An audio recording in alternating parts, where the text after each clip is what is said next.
Hello there and welcome to Nowhere to Hide. I'm Brian Hyde. You probably haven't heard about this, but I'll be the first to tell you, Pride Month is just around the corner. Okay, I guess I can dispense with the sarcasm. We all know it's coming up.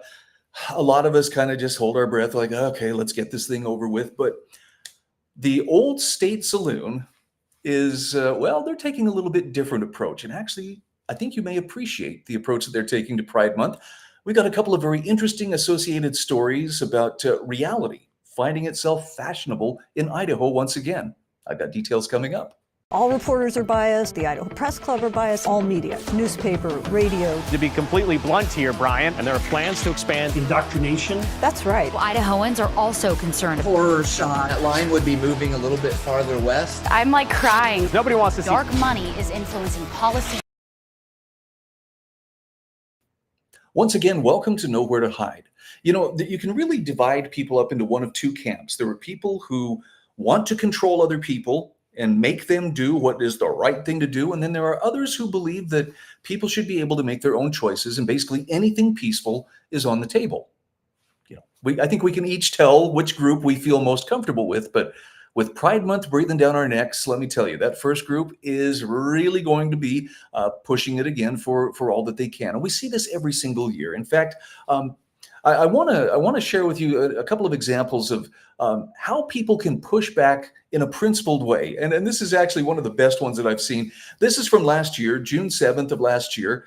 The Old State Saloon began celebrating Heterosexual Awesomeness Month in response to Pride Month. So on Hetero Male Mondays, the Old State Saloon said they would offer a free beer to any heterosexual male dressed like a heterosexual male. Now, I understand for some people it's like, hey, you don't make fun of sacred cows like, Pride Month. But again, you have a group of people that really want to force everybody to, you all wave the flag and you all chant in unison versus people who are like, look, do what you want to do, but don't force it on me. I think the Old State Saloon is definitely taking that second approach and actually doing it with tongue in cheek, which to me is a wonderful way to get your message across, where you can use humor. It actually seems to bring a lot more people around, or at least provoke thought more so than getting angry. But they recently had detransitioner Chloe Cole come and speak just actually it was just last week at the Old State Saloon.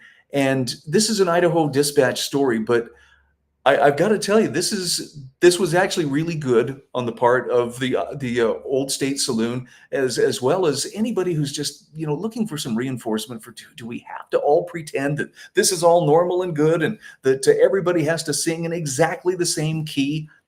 So let me share with you a couple of excerpts from this story, and you can make up your own mind, of course, right? I don't want to force it on you, but Chloe Cole was invited to speak at the Old State Saloon in Eagle by owner Mark Fitzpatrick. I had the chance to meet Mark back in October. Great guy, very down to earth. Fitzpatrick's had multiple well-known guests come and speak at his venue. And the Idaho Dispatch asked Fitzpatrick, why did you have Chloe Cole come and tell her story? This is what he told the Dispatch. He said, since last June, I've been exposed to just how evil and twisted the LGBTQ plus pride movement can be. And boy, they have targeted the Old State Saloon for daring to have a sense of humor about things which are not humorous. And that's kind of how you can tell the people who want to control others, they really have no sense of humor whatsoever. And for places like Kaiser, Permanente, and Planned Parenthood, he says murdering the unborn child is not enough. They are financially superfunded with a plan to attack our children by deceiving them, permanently sexually castrating them, and causing them to be big pharma patients forever. Now, you may disagree with Mark on that assessment, but I don't think anybody can deny that once, especially a young person is brought into that whole gender-affirming care umbrella, it becomes a lifelong patient. That person becomes a lifelong patient, and it becomes a huge cash cow for those medical establishments that choose to engage in this kind of, I'm going to call it butchery. But you'll hear more about this when we look into some of the comments that Chloe made. But moving on with more of Mark's comments here, he said, when you try to call the people who are pushing this transitioning for kids and this gender affirming care, when you try and call them out on it, they gang up on you and they gaslight you, of course, in a vile and disgusting manner. So Mark says Chloe Cole is brave and she's bold living proof of their wicked intent. I asked her to come to the Old State Saloon because I want to join forces with people like her to expose the enemy. People in America don't get it yet. Everything is on the line. He says our country needs to wake up and say enough is enough. Now, maybe you felt this way. Maybe it makes you happy to know that there are others who are likewise feeling like, I'm tired of having this pushed on us, and especially having it targeted toward our kids. At the Old State Saloon, Chloe Cole told the packed crowd about her childhood. She said she was a tomboy when she was young, and she loved doing things that both girls and boys like to do. She said, I was a stereotypical girly girl. But she said she eventually started to feel different about her body, and she began to feel uncomfortable about her body and the attention she got as a young girl, and she felt like she wanted to crawl out of her skin. So as she looked at doctors, counselors, and social media for help, they predictably eventually pushed her to claim her life as a boy. Now, look, confusion for young people, that's nothing new, but here's the part that really gets me, and Chloe tells this to anyone who will listen. Doctors and counselors refused to let her parents be a part of that conversation. In fact, they eventually told her parents, well, she'll commit suicide if you don't go along with the transition. That's a pretty heavy threat to lay on a parent. And Chloe said as far as her parents go, they had no clue how to deal with it. So ultimately, she was prescribed puberty blockers, testosterone. She underwent a double mastectomy as a minor.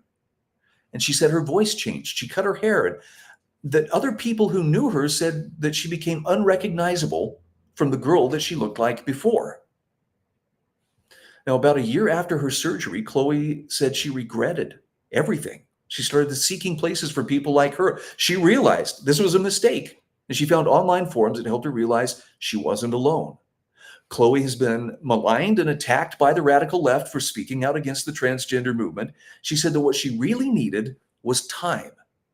She says, I felt lost from a very young age. All I needed was an adult to hold me close, tell me things were okay, give me some time. But see, when there's money to be made, we can't waste a minute. And by the way, parents, if you don't let us do this, well, your child may kill himself or herself or they-self. I'm not even sure what pronouns they would use at this time. So her speaking at the Old State Saloon was not only a huge success, but I have to show you this. Thousands of people watched the presentation live on X. About 70 people were there in person. As she discussed her faith, Mark said that a rainbow appeared outside. In fact, he went out with the help of, I believe it was Daniel Murphy, took a picture of the rainbow over the Old State Saloon. And of course, Mark is wearing a rainbow shirt too, which says copyright God on it. I don't know, man. Timing is everything, and who knows, maybe even God has a sense of humor. But the bottom line here is, coming into Pride Month, a lot of people feel bullied by the LGBTQ plus crowd. And it's not to say with a blanket statement that everybody who's part of that crowd is out there bullying people, but enough of them are that you're risking a lot to speak up and say, hey, that's not for me, or I don't agree with that. Because even a simple disagreement can result in horrible reviews on Google and Yelp and, cancel.